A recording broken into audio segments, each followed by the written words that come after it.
You want to touch me? Come on.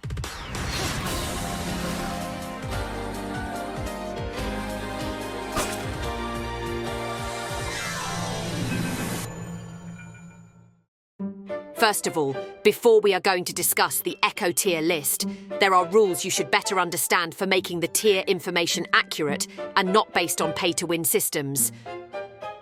First, you must keep in mind that all Echo will be based on the same level, 18 if you would, because for the higher rank player, the average card level is 16 to 18. Or it can be said that most high rank players are starting to reach their level roof now. What is the level roof, you ask? A level roof is something that the game sets up to prevent whales from topping up the card to an unlimited level. So eventually, the average player card level will be the same, mostly 18.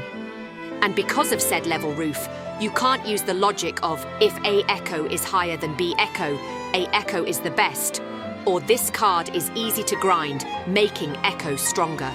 Why? Just try asking yourself why competition must be fair and square.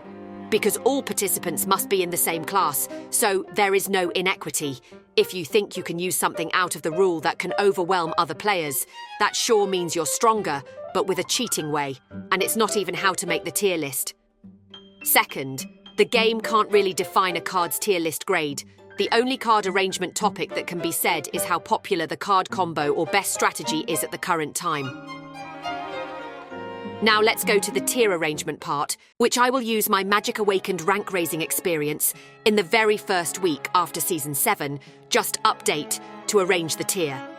First of all, I must say that this season, the game name has adjusted to Summon Awakened, so if you are a pure spellcaster player type, it would be a hard time for you. Now put the sarcasm aside for another use. We will dive into the first and only Echo that is being only C-tiered, the Snape Echo.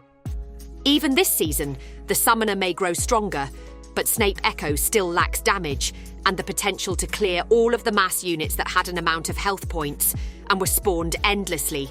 Also, while Snape Echo needs to put themselves in front of units, it is also risky to get annihilated with a spell afterward, like a moth flying into fire. If you want to play this Echo, I suggest you keep Obscurus as a damage-evading card instead of using it to attack maniacally. If you play in a duo duel, please keep in mind that you are not invincible, so please learn how to fall back and focus on clearing the unit instead of going to get killed. And next to B tier that also has only one Echo in it, which is Newt Scarmander Echo. This Echo is still doing its spam job as usual, even with the fantastic Beast Suitcase or Mooncalf making this Echo stronger, but those Echoes we yet to mention are doing it better because they are not one-trick gameplay. In conclusion, Newt Echo is getting good, but you can't deny that when the Echo is easy to play, it is also easy to counter. Move to two Echoes that I had given it a B tier on last season, but changing to A tier. The first one to be mentioned is Bellatrix. Bellatrix is still the early game luck base Echo, but after there are cards that have been adjusted, like Atmospheric Charms or Confringo, which is the core card of this Echo, making it easier to play and stronger suddenly. And the other one is Hagrid Echo, which receives a fantastic Beast Suitcase card to increase gameplay strategy and is annoying. However, if you don't have or do not grind said card, Hagrid is considered to be mid because it is not hard to counter him. Yet surprisingly, Dumbledore Echo has been adjusted to be more vicious and faster on the game. Dumbledore has adjusted to reduce the needed mana to trigger his passive by 2, which means you only need 14 mana per attempt to get a stronger card. In fact, 14-man spending is not that hard. Just use the protection card cycle and be on the field without worrying about getting killed fast. With a total of 56 mana spent, this Echo will start its rampage. Also, this Echo is now on the list of few Echoes that can counter mass or high health summons in the present. It's been sad, but Hermione wasn't doing well in these seasons, being full of units when her spell wasn't enough to get rid of them quickly. And it's even, if you're playing in duo mode, The Thunderstorm deck alone isn't enough if your opponent picks 2 summons at the same time, and even if you choose Whizbang, your friends need to be your meat shield by the time you long for mana. To be said, Hermione is still a good Echo, but she struggles in this season because of a lack of cards that have yet to be released on our version. Like in the previous season, Dobby has all of his core cards already, so he is playable and has not much trouble because of his movement tactic.